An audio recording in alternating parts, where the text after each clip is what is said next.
How do you take the best screenshots ever?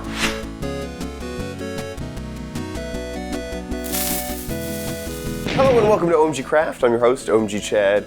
Today we are going to be looking at a program which I have covered before on OMG Craft, but we covered it way long ago, 3 years ago in 2012, and there have been some significant UI updates. It's called Chunky, and it is by far the best way to make amazing screenshot renders in Minecraft.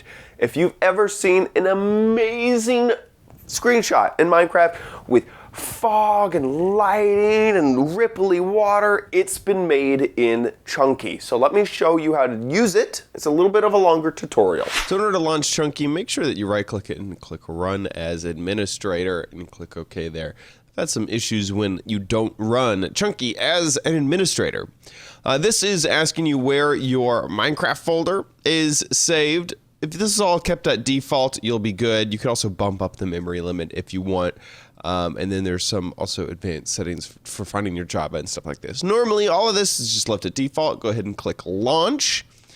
And hopefully you will be given this window. So I'm inside of a world that it's set by default. And you can change this world by clicking the Select World. And then you have all of these different options. We're going to continue to work on the one that we're working on. This is Modern 4 right here, and you'll see it load in just like that. You also have a reload if for some reason you're working on a world and maybe change something in your Minecraft and then want to reload it in. You have some map layer options to go through and look at the map in different ways so you can see what you want to grab. You also have the Nether and the End, which this world, I haven't actually ever gone to the Nether or the End, so this is a map that I got off of Playing Minecraft, so those aren't loaded. You can zoom in, zoom out, you can also use your scroll wheel, you can go through the different layers if you want to go down. All of that is available. You select via chunks, so every time you click, it'll highlight red. If you want to click a larger space, you can hold down Shift and it will grab a lot more, just like that. Hold down Shift and drag. If you don't want any of these, you'll have to unselect them individually. Or you can clear your selection over here in the chunks menu. You can also highlight various different types of ores if you're trying to find that in your map. You also have texture packs right here. So if you have a resource pack and you want to load it here, you can do that as well, and that'll show in your render. And then you have your about and then 3D render. So let's go ahead and choose an area here. Boop. Let's grab a little bit more. There we go. There. And so you can see that it doesn't have to be a perfect square. Now we're going to go ahead and choose new scene. And this is going to ask, where do you want to save all of this scene data? So I'm going to do this in my documents. I'm going to make a new folder and call this Chunky. There we go. Now I have the folder. Let's jump in that folder, and that is the one that I'm going to save all my scene data in. So choose OK, and there we go. Now we have this little window render pane, and you'll also have a preview. This preview is pretty small, but it can give you an idea of what you're looking at here by looking around in it. The reason this preview window is so small, and you can also even see the camera in the background there, is because that is how small our image is. If you look over here, our canvas size is 400 by 400. We're going to make that a little bit larger. 1920 by 1080 is a normal HD video. So let's go ahead and choose that. This is larger than an HD screen, so we have a little bit of space to move around. Once you click into your preview window, you can use it to drag your view around, and you can also use WASD to move forward and backward inside of the preview. So I'm gonna click W a few times just to kind of zoom over to this other area. Let's move over to the right here. Now that I have a shot that I really like, it's time to go in and change some settings before we start our first render. Now, the first thing that I want to point out is this target SPP. These are how many times the Chunky will run through the process of grabbing clips. And I want to show you what this looks like just to give you an idea so that when we start to change settings, you know what this is. So if we go ahead and just hit start, you'll see that our scene will change from this default like normal view into the start of our render. And you'll also notice that it especially in dark areas, there's not all the data that you want. If you look inside of here, it's still black, as in no data at all. And as it goes through renders, it will add more and more information back there. You can see down here, it's very hard to see, but it's already rendered 20 SPPs. So if I go ahead and hit pause, you can see where we're at, and then I hit stop, it'll go back to default view, and I'm going to start and then pause it. There we go. Right at 1. Oh, it did 2. It did 2 renders. You can see that sunlight is very easy for the computer to render, but in here where it's dark and difficult, it's incredibly grainy and not easy to kind of see. So the more renders that you get through, the more that they layer and layer and layer on top of each other, the better that this is going to look. I would suggest never ever going below say 100 of these layers in order to create.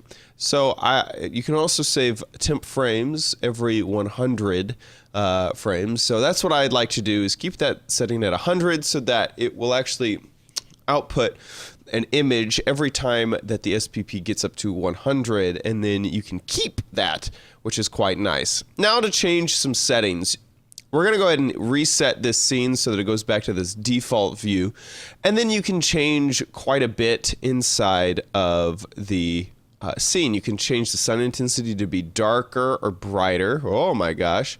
Let's keep that right back there at 1 or close to it. You can change the altitude and the direction of the sun. Let's bring it down and let's bring it around. There we go. And if you're ever having trouble kind of figuring out what your scene looks like, you can always start a render really fast and you can tell, oh, that's going to be too dark. So let's bring that sun up a bit. And it'll reset the whole scene. Ooh la la, making it look a lot better. Bring it up even more.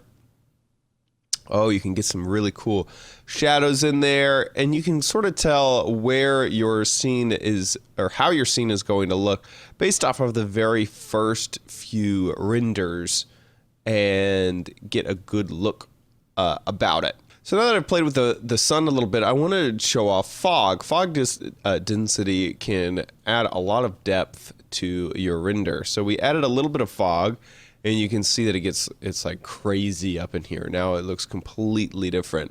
Fog looks amazing, especially if you are inside of the house, because it sort of adds a depth that is difficult to achieve in such a small area. So let's zoom inside of this house here and get an idea of what the fog will look like. So I've tried to find an angle. This isn't inside, but but I've tried to find an angle where you can see that those sun rays passing by another object. And so this is with 0.07 fog. This is with no fog. You'll see that sort of this shaft of light is not visible if you don't have fog around it. So a small amount of fog can add a nice element of dimension inside of your render. So we're gonna bump this way up to 2.6. You can see now with fog inside of the render, you can really get a sense of depth. This works better in smaller areas. When you get into open, large areas, the fog will sort of eat the rest of the scene, so you don't want to use too much of it. Now, water is by far one of my favorite things that Chunky can do. Let's just change this sun to possibly be right on the other side of us here. It will do amazing highlights on the top of the water. It will do very cool ripples. By far, water inside of Chunky is one of my favorite things. And you have a whole tab to change the type of water. You can either make the world out of water mode, ooh la la, where it will simulate water at a certain level. We actually don't want to do that. You can use custom water. So if I wanted to change the water to be, say, pinkish, there we go. You can see in the render, it's going to go crazy here. Once it works. Oh no, we did it. We did it. That was pink water. There we go. So you can change the color of the water. So we did this weird teal. We could do a red. Let's see what the red looks like. Is it gonna look like blood? Ugh, it looks weird. Yeah, definitely looks weird. So you can change the color of the water. Let's not change the color of the water. So let's keep that default blue. You can make it still water, which is interesting. It makes it look very reflective, which could be very cool for very different scenes. And you can also change the opacity. So if you want it to be more see-through or less see-through, you can also change that. So it's like a very clear sort of water. You can also make all of that happen for you. Next, let's get into a little bit of the stuff that is available with the camera. So we're going to turn back and face our scene here. This looks pretty okay here. We just have a table, and so let's focus on that. The camera, there's lots and lots that you can change. You can either do already preset camera options like isometric views, which are very, very cool. It gives a way far away view, isometric views, anything that's like, say, here is the same size as anything far back in the back. And so you can change the various versions of that view. This is one way that they get that. You could also do a skybox. Whoa, oh my gosh, we've gone too far. Where it's perfect right, perfect left, that sort of thing. And change that. I believe is there an iso? No, I don't see the isometric view of left and right. Interesting. I'm not seeing that one. So yeah, I don't see that. Interesting. But this would be a cool view for, say, some sort of like Mario Kart type thing. So you can also change all of this to be what you want yourself. So here, let's just grab control of this and change it back. You can change things like the field of view and make it a very wide angle or no wide angle. Normally, I believe that's Minecraft is around 70. So let's try 70 there. There we are. You also have depth of field, which I have found to be one of the coolest aspects of Chunky. So let's highlight that flower right there and then click this autofocus button, and you can see that everything sort of comes out of focus. And if we start to render just a little bit of this to see what this looks like, you can see that the background is very, very blurry. Same thing with the foreground. This is actually a pretty cool shot to show this off, is that this stair is here in the foreground, and then in the background you have all of the either the other stairs that are supporting the roof or the background as well, but the flower is perfectly shaded or perfectly focused on in here. You can also change the depth of field so you have less depth of field. Oops, yes, please reset, and saying, yo, you changed the depth of field, you crazy man. And you get a good job of sensing this if you just use the preview, so you can, oh my gosh, everything's so blurry, versus things are not all that blurry. Normally using the autofocus, for me, it gives me a little bit too much depth of field. I normally turn it down by increasing the number so that it looks a little bit better. You can also do some post-processing where you bring up the exposure. You can change some things on the computer that the computer handles, and then there's also a help tab. But that is basically your crash course in Chunky. Very, very, very powerful program. Very useful program, and the program I use to make amazing screenshots. And there you go. Start making some amazing screenshots inside of Minecraft. I would like to apologize for this video getting up so late. If you can tell by my very deep voice, I have been sick this week, and so it was a little bit difficult for me to get this video out. I super duper apologize for it being so late. Also, if you want to buy this fantastic poster, you can do so at store.omgchad.com. Thanks so much for supporting the show, people who have bought the poster. It's been amazing. And if you want to subscribe for future episodes, youtube.com/omgcraft. Leave a like and a comment down below. You know what to do. And I'll see you next time on OMG Craft. Bye!